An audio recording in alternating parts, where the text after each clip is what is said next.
Assalamualaikum warahmatullahi wabarakatuh. Shalom, Om Swastiastu, Namo Buddhaya, Salam Kebajikan, Salam Pancasila, Rahayu. Salam sejahtera bagi kita semua. Yang terhormat Bapak Donatus Citon Dasung dan teman-teman satu angkatan yang saya cintai, selamat pagi. Puji syukur kita haturkan kehadirat Tuhan Yang Maha Esa, karena atas rahmat dan karunia-Nya kita dapat berkumpul di kesempatan yang berbahagia ini.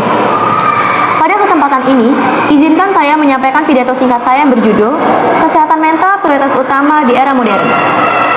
Hadirin yang saya hormati, di era modern seperti sekarang, hidup kita terasa semakin cepat. Teknologi berkembang pesat, media sosial hadir setiap hari di genggaman kita. Informasi datang tanpa henti. Kita dituntut untuk selalu aktif, selalu produktif, dan selalu terlihat baik-baik saja. Namun, di balik semua itu, ada satu hal yang sering kita lupakan, yaitu kesehatan mental. Menurut data dari World Health Organization, jutaan orang di seluruh dunia mengalami gangguan mental seperti stres, kecemasan, juga depresi.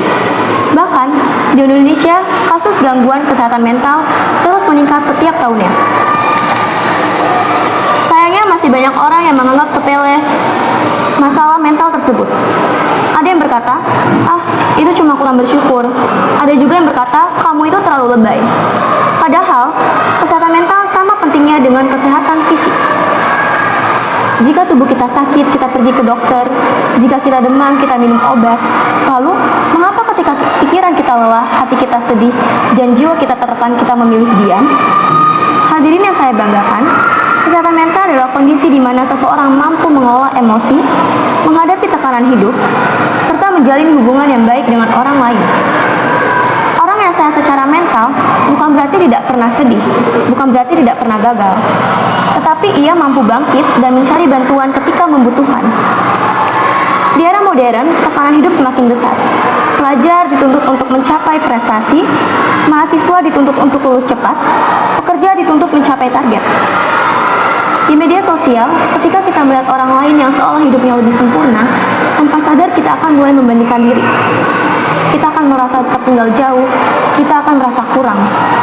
Padahal yang kita lihat hanyalah potongan terbaik dari kehidupan orang lain.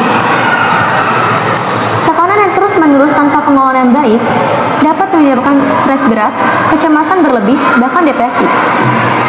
Jika dibiarkan, dampaknya bisa sangat serius.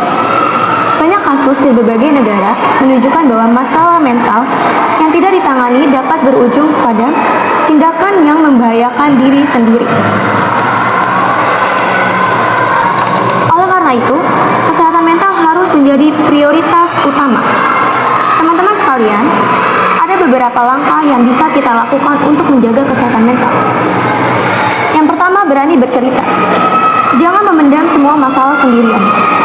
Ceritakan kepada orang tua, teman, guru, atau sahabat. Kedua, istirahat yang cukup. Tubuh dan pikiran kita itu bukan mesin. Kita butuh istirahat, butuh jeda, dan butuh waktu untuk diri sendiri.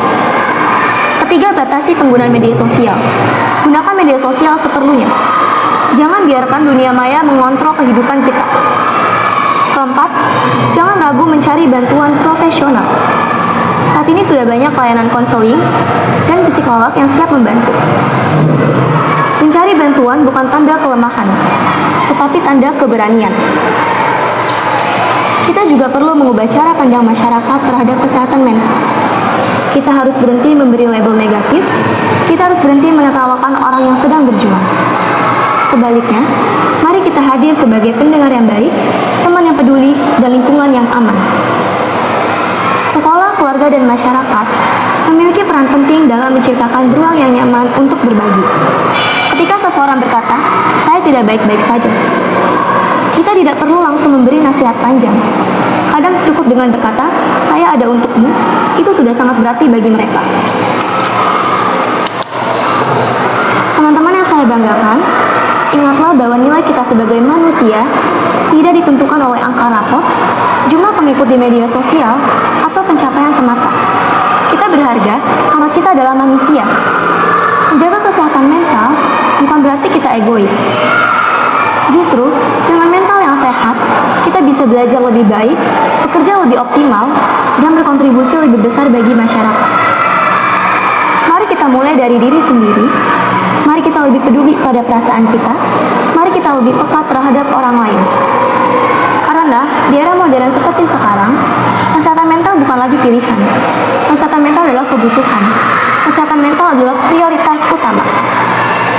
Akhir kata, semoga kita semua bisa menjadi orang yang lebih peduli, lebih empati, dan lebih sadar akan kesehatan mental. Demikian pidato yang dapat saya sampaikan. Mohon maaf atas segala kekurangan atau ucapan yang salah. Terima kasih. Wassalamualaikum warahmatullahi wabarakatuh. Shalom, Om Santi, Santi Om. Salam kebajikan. Salam Rahayu.